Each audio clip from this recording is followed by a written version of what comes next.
ఆంధ్రప్రదేశ్ రైతు సంఘం ఆధ్వర్యంలో రాష్ట్ర వ్యాప్తంగా రైతాంగ సమస్యలు పరిష్కారం చేయాలని డిమాండ్ చేస్తూ చేపట్టిన ఆందోళనలో భాగంగా కడప కలెక్టరేట్ ఎదుట ఆందోళన కార్యక్రమాన్ని నిర్వహిస్తూ ఉన్నాం.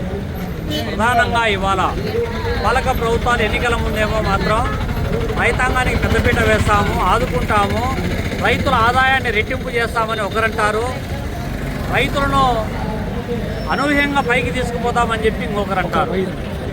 కానీ ఇవాళ రైతుల పరిస్థితి చూస్తే అన్ని విధాల పెట్టుబడుల భారం పెరిగిపోతూ ఉంది.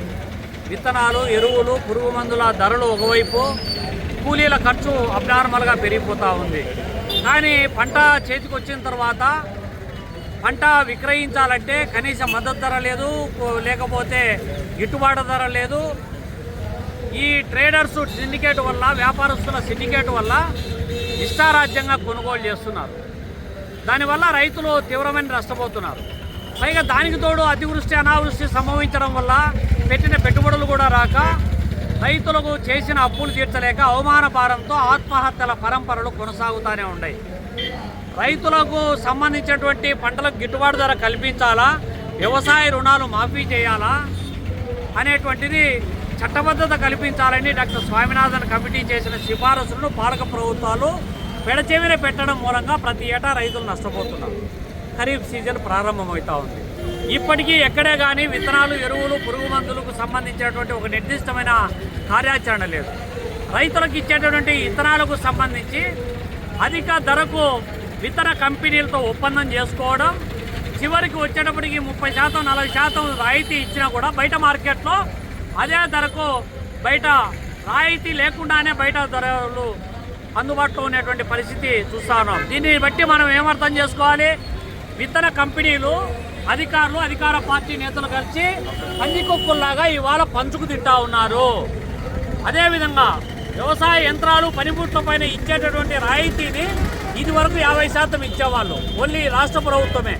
కానీ ఇవాళ కేంద్ర ప్రభుత్వం ఇచ్చే 35%కి తోడు అదనంగా జోడించి 90% రాయితీతో ఇవ్వాలని చెప్పి రైతాంగం అడుగుతూ ఉన్నారు.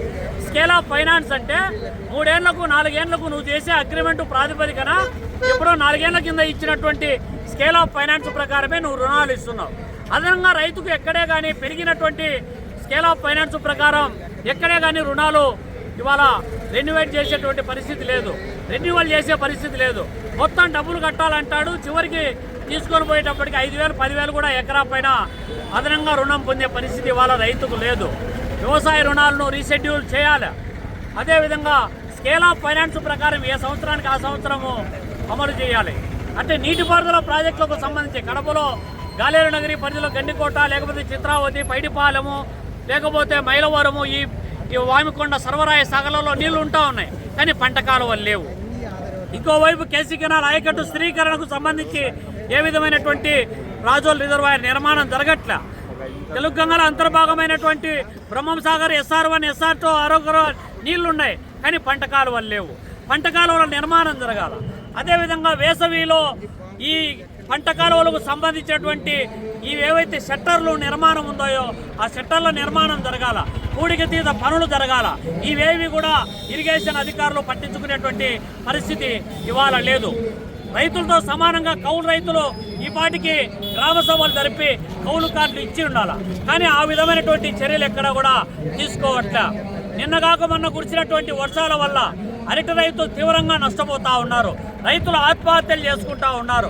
ఇంకోవైపు నిన్నగాక మొన్న వెలుగులోకి వచ్చినటువంటి సమస్య ఏమంటే ఇవాళ పీర్పరాయనపల్లి మండలంలో అనేక గ్రామాలకు మైదుకూరుకు సంబంధించినటువంటి ఒక కంపెనీ, అడ్వంటా కంపెనీ అనేటువంటి ఒక కంపెనీకి సంబంధించినటువంటి ఈ మొక్కజొన్న విత్తనాలు పంపిణీ చేశారు.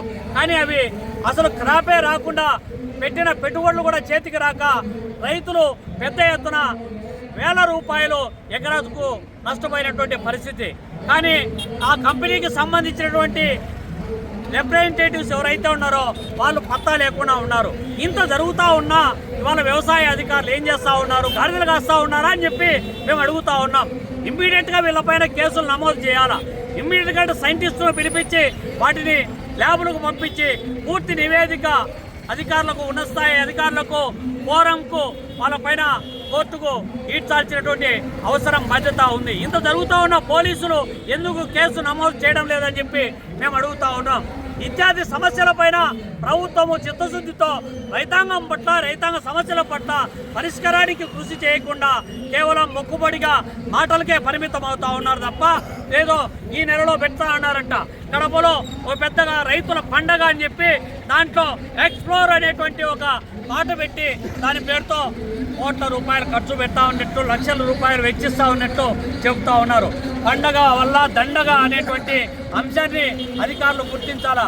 క్షేత్రస్థాయిలో రైతులు సంస్థాగతంగా ఎదుర్కొంటున్నటువంటి సమస్యల పరిష్కారానికి కృషి చేయాలి తప్ప కేవలము మొక్కుబడి కార్యక్రమాలు పెట్టి సభలు సమావేశాల పేరుతో లక్షల రూపాయలు బిల్లులు పెట్టుకోవడానికి ఉపయోగపడతారు తప్ప రైతులకు వనగూరేటువంటిది ఏమీ లేదు.